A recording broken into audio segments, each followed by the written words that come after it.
नमस्कार, मैं हूं आपके साथ में भूपेंद्र सिंह और आप रिपब्लिक सागर मीडिया के साथ में हैं। इस वक्त हमारे साथ में मौजूद हैं सागर के युवा मोर्चा के जिला अध्यक्ष यश अग्रवाल जी।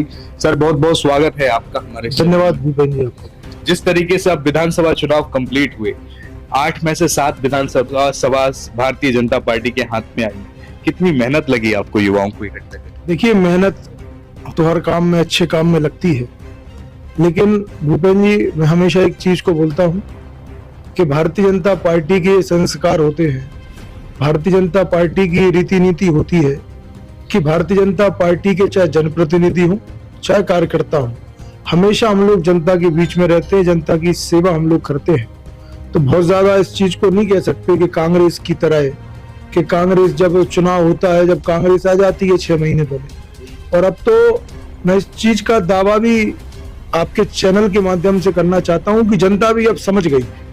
जैसा हम लोग हमेशा चुनाव में बोलते कि कांग्रेस 6 महीने पहले आ जाती है चुनाव के, इस चीज को जनता भी समझ गई है। उसी का ये फलस्वरूप है कि सागर जिले में 7 विधानसभा प्रचंड बहुमत के साथ हम लोग जीते हैं और मध्य प्रदेश में 163 सीटें। ऐसा आंकड़ा मैं समझता हूँ 2/3 बहुमत भारतीय जनता पार्टी को मिलना ये कोई सामान्य घटना नहीं है, एक इतिहास मध्य प्रदेश के अंदर रचा गया है। और मध्य प्रदेश की जनता को, सागर की जनता को हम लोग हृदय से धन्यवाद देते हैं। और हमारे युवा मोर्चा के पूरे जिले भर के कार्यकर्ताओं को, ऐसे हमारे देवतुल्य कार्यकर्ताओं को जो धूप में, जिन्होंने बाइक रैलियां करी, बड़े बड़े कार्यक्रम हम लोगों ने किए। नवमतदाता सम्मेलन एक बहुत बड़ा फैक्टर था इस बार चुनाव में भूपेंद्र जी, कि नवमतदाता बहुत बड़ी संख्या में मध्य प्रदेश में जुड़े थे, सागर जिले में जुड़े थे। एक अनुमान था, माननीय जिलाध्यक्ष जी का मार्गदर्शन प्राप्त हुआ। हम लोगों ने जब काउंटिंग की तो लगभग 4,500 से 5,000 नवमतदाता एक विधानसभा में जुड़े थे। तो ये लक्ष्य जिलाध्यक्ष जी ने और शीर्ष नेतृत्व ने हम लोगों को दिया था कि हर एक नवमतदाता से कनेक्ट करना है, उनसे बात करनी है, उनसे संवाद करना है। उस काम को करने में युवा मोर्चा का एक कार्यकर्ता सफल हुआ और एक बड़ा vote percentage Bharatiya Janata party का मध्य प्रदेश में बढ़ा, सागर में बढ़ा। उसमें एक अहम भूमिका युवा नवमतदाताओं ने भी निभाई। कितनी युवा 8 विधानसभाओं में कितनी युवाओं की टीम एक्टिव थी इस पूरे कार्य? देखिए, हमारे यहाँ सागर जिले में संगठनात्मक रूप से 37 मंडल है। 37वें मंडल में हमारे युवा मोर्चा के जिले पदाधिकारी उस मंडल में निवासरत वो काम पे लगे थे।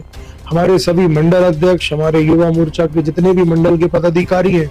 उसके बाद हम लोगों ने भूपेंद्र जी चुनाव की दृष्टिकोण से कह सकते हैं, और उसके पहले ही से ये काम चालू किया था।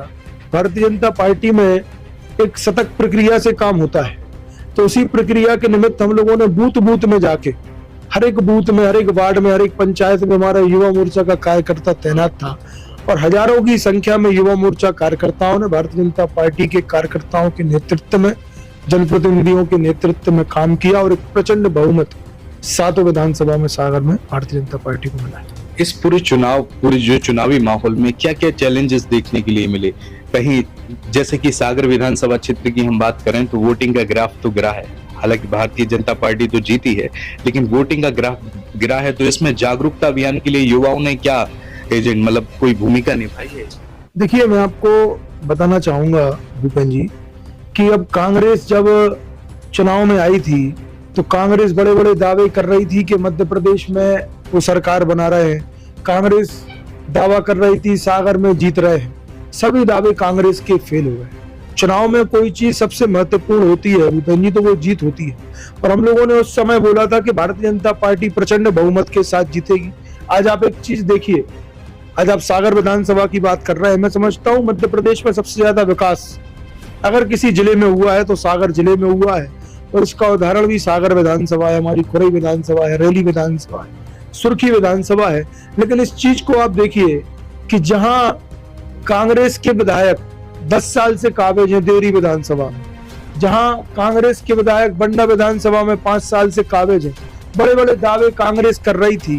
देवरी विधानसभा में 28,000 से हम लोग जीते हैं, हमारी बंडा विधानसभा में 36,000 से हम लोग जीते हैं। तो ये जो बदलाव था ना, वो कांग्रेस का ही था।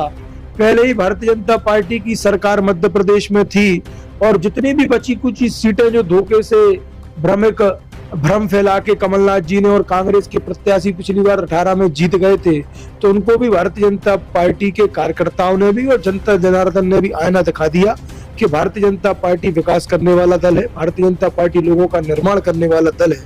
और भारतीय जनता पार्टी इस बात को बोलते हैं हम लोग कि सर्वे भवन्तु सुखिनः और सर्वे सन्तु निरामय। इसका अर्थ हुआ कि सबका विकास और सबका साथ हम लोगों का नारा है, और उसी नारे के साथ, इसी एजेंडे के साथ हम लोग आगे बढ़े थे। उसका ये परिणाम है कि देवरी और बंडा जैसी सीटों में प्रचंड बहुमतों से हमारे प्रत्याशी जीत के आए।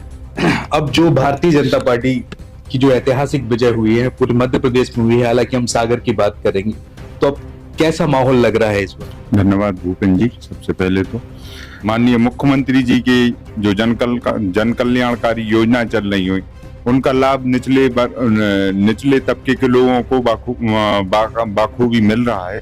उसको देखते हुए जो हमारी पब्लिक ने, हमारी जनता ने, हमारी सागर विधानसभा की जनता ने जो हमारे जनप्रतिनिधि को आशीर्वाद दिया है, उससे साफ प्रकट होता है कि भारतीय जनता पार्टी का माहौल है। और आने वाले लोकसभा चुनाव में भी हम लोग फिर से पुनः भारत के यशस्वी प्रधानमंत्री नरेंद्र मोदी जी को प्रधानमंत्री बनाएंगे। कहीं से कहीं तक कोई विकल्प ही नहीं है। कांग्रेसियों के पास कोई मुद्दा ही नहीं है किस मुद्दे को लेकर वो जनता के बीच में जाएंगे। अभी हमारे साथ में भारतीय जनता पार्टी के वरिष्ठ नेता भी हैं, शैलेश केसरवानी जी।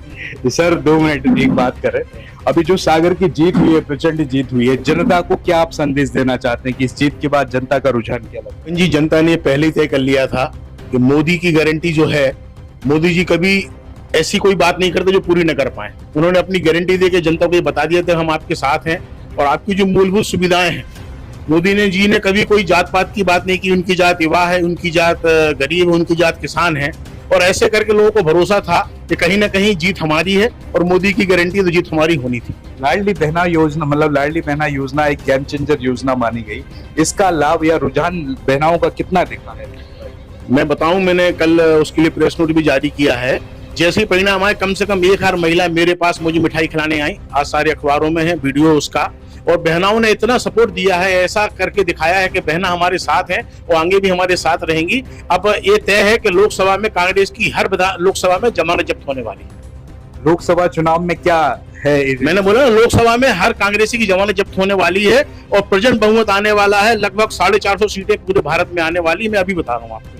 बहुत बहुत धन्यवाद चैनल के साथ जुड़ने के लिए।